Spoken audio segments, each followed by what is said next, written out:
Nous venons de visionner le dernier épisode d'Annie et ses hommes. Avec nous, l'un des acteurs principaux, Denis Bouchard. Bonjour. Bonjour.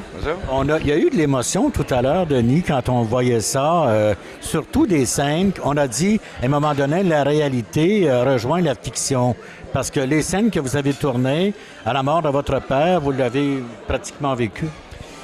Ben oui, la vie fait en sorte que il peut arriver des coïncidences comme ça où tu as à jouer des scènes qui sont similaires à des choses que tu as vécues dans ta vie.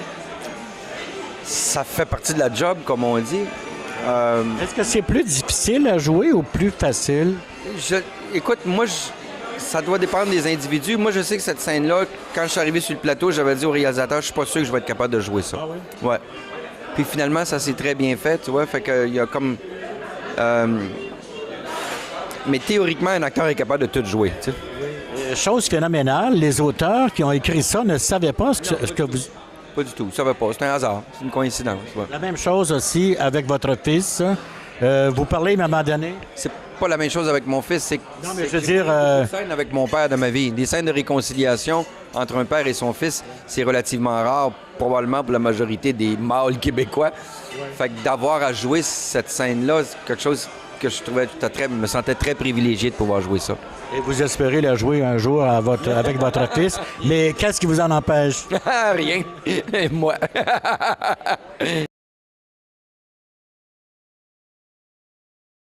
Une belle équipe, une belle chimie des auteurs très généreux et qui donnaient de très belles situations. Je pense que ça permettait à tous les spectateurs de s'identifier d'une façon ou d'une autre. Et quoi de plus fort dans cette émission que ce grand art qu'ils avaient, que les auteurs avaient, Annie Pierrard et Bernard Dansereau, de nous donner du même souffle le rire et les larmes. C'est vraiment un travail d'équipe. Autant les auteurs, les acteurs, les techniciens, tout le monde mettait la main à la pâte. On avait cette chance de rencontrer les auteurs à chaque fin d'année pour discuter du projet puis de ce que le personnage peut faire. Puis un peu à la manière collective qu'on peut retrouver au théâtre. Puis ça, c'était très enrichissant. Puis c'est ce qui faisait qu'on avait tous ce même plaisir à faire le travail. Puis ça ressortait, je pense, à l'écran, ça. Et ça permettait aussi d'aller loin avec les personnages, avec leurs histoires, puis tout en restant à la fois crédible et touchant.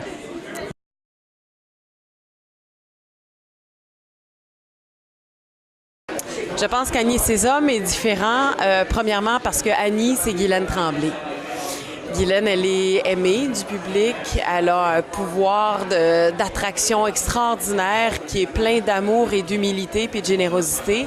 Puis c'est elle qui a porté ce téléroman-là. Nous, on s'est greffé à elle, puis on a participé à ce qu'Annie et ses hommes soit un show simple, humoristique, drôle, intelligent aussi, et plein d'humanité.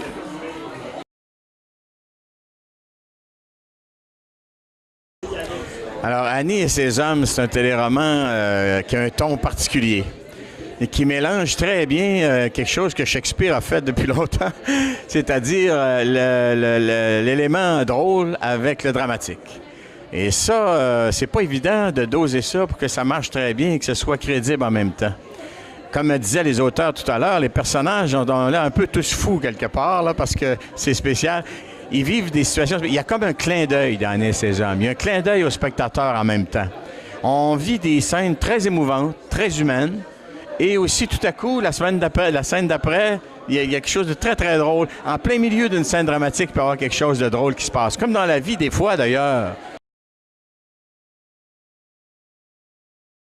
Je pense que le téléroman Annie et ses hommes se démarquait beaucoup par la qualité d'observation assez exceptionnelle que les auteurs ont pu avoir de saisir le plus intéressant du quotidien puis de le transposer et d'ajouter à ça une parfaite dose d'humour et de sensibilité et de scènes touchantes. Je pense que c'était des gens profondément humains auxquels on pouvait s'identifier très facilement. Puis je pense qu'ils ont eu aussi le courage d'aborder des thèmes très variés qui rejoignaient plusieurs personnes, toujours en ayant ces qualités-là de sensibilité puis d'humour. Puis je pense que c'est ça qui en faisait une émission exceptionnelle.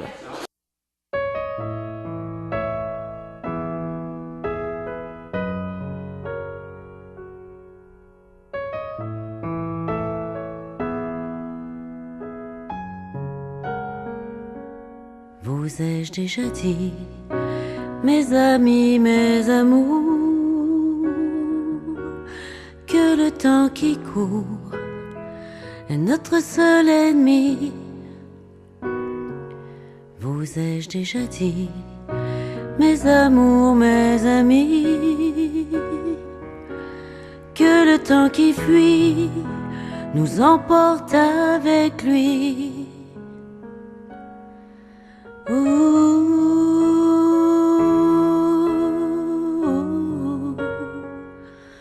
Quand je serai au bout du voyage, quand je serai à la fin du jour, me restera comme seul bagage vous, mes amours.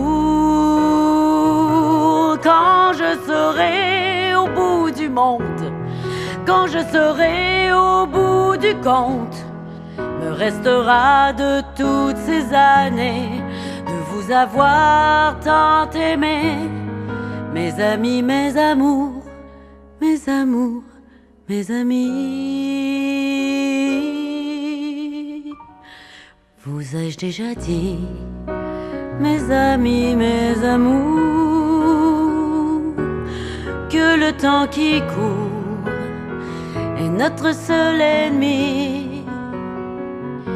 Vous ai-je déjà dit, mes amours, mes amis, que le temps qui fuit nous emporte avec lui? Allez, jurez-moi, mes amours.